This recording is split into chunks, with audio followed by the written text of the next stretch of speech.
A boy calls 911 on his parents. Then the cop opens the door and his blood freezes before we begin. The true essence of parenthood lies in the way parents strive all their lives to protect, love, and nourish their children. They devote their time, energy, and resources into providing the best life for their children that they possibly can. It's no surprise that the love of a parent is one of the most pure and unconditional forms of love ever to exist. However, contrary to this widely known concept, incidents regarding child maltreatment from parents are no longer rare. The following encounter between a cop and an 8-year-old will leave you stunned. Officer Jody Thompson, residing with his family in the small town of Patou, Oklahoma, worked with the Department of Violence in close relationships. He was formerly a part of the armed forces as well as had served the sheriff department for more than 16 years. Throughout his entire life, he had encountered several heart-wrenching cases. He had seen the worst kinds of incidents involving maltreatment of all kinds. However, this calamitous scenario Jody came across in April of 2015 was like no other.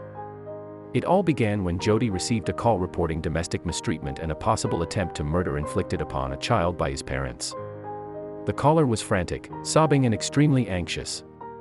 Although Jody was habitual of receiving such calls, this time he had a peculiar feeling that the incident was much more tragic than the ones he had dealt with in the past.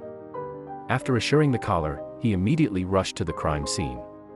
While driving, he prepared himself like he usually did, for facing a dreadful situation ahead. Little did he know, no amount of experience or training could prepare him for the frightening scene that he was yet to see. After knocking twice, Jody broke open the front door. Several pieces of broken glass crumbled beneath his footsteps. Several things were cluttered on the dirty wooden floor. Fallen dining chairs surrounded the center table and the kitchen counter emitted a stinky smell as he stepped inside. Jody immediately spotted a rope covered in mud. It had been tied to something, so he followed it. The rope led him to a corridor where his footsteps automatically came to a halt as he stood frozen in shock. His eyes widened with horror as his mind took a few seconds to absorb and process the scene in front of him. An 8-year-old boy was about to drown in an enormous garbage can filled with water. Has repeatedly striving to come up for fresh air, but continued to sink. He was tied mercilessly from the ankles and wrists. His mouth was covered too. Before Thompson knew it, his feet rushed him to the rescue of the scared child. Jody hurriedly pulled the child out of the water and made him lie down on the floor to untie him.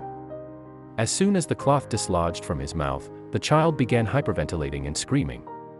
"Help, help, they'll kill me. They'll murder me." The child gave out a piercing cry in fear and pain. "I'm here. I'm here to save you," Jody assured him as he finished removing all of the ropes from the child's body. Of carrying the little boy towards the ambulance that had arrived, Jody could feel his soul shatter in a million pieces. He instantly knew that the 8-year-old boy would impact his life immensely at the hospital. The child was taken to a trauma room. Jody was informed that the boy was named John and his parents were nowhere to be found. As Thompson waited in the emergency room, anxious for John, he couldn't stop thinking about the wounds and cuts present all over John's body. It was quite evident that the innocent boy was beaten and was a victim of domestic mistreatment for a long time. Moreover, the doctors informed Jody that John was extremely feeble. His bones were visible under his skin, indicating that the child almost starved to death. Fortunately, however, he was stabilized. Jody vowed that he wouldn't leave the boy's side. He stayed with John at the hospital and watched him recover. "No one can harm you anymore. I've got you. I'm here to safeguard you." Jody would hold John's hand and assure him that's not all. A few days later, Jody took an enormous decision that altered his life and his family's forever. Both Jody and his wife knew that even after recovering, John would go from one foster care to another. And he would not ever get a proper home. There was also a risk of him being subjected to cruelty, negligence, and violence.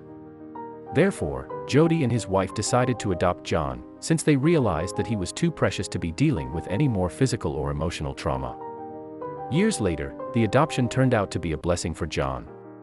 He was not only able to emotionally, mentally, and physically heal from his childhood tragedies, but also became a healthier and happier version of himself. Moreover, there was another unique addition to the Thompson family, John's biological sister. When Jody and his wife were informed about the birth of John's sister, they adopted her within a day. At present, both John and his sister are showered with all the affection, care and protection that they deserve. Initially, the adoption stayed secret because Jody wanted to introduce John as his son and he wished for the young boy to move on in life. However, later the news spread all over town and Jody was interviewed several times along with John. I never did any of this for appreciation from others. Since the moment I saw John, the first knew I was looking at my future son. There was something about him, Jody told the reporters with tears of joy in his eyes. Undoubtedly, it's true that parenthood stems from the heart and soul instead of biological links. That is it for today. Thank you for watching. But before going, make sure you subscribe to our channel and turn on the notification bell to never miss out on exciting stories like these. And don't forget to like, comment and share it with your friends. Tap one of the 2 videos you see on your screen and stay tuned for another engrossing story. Goodbye.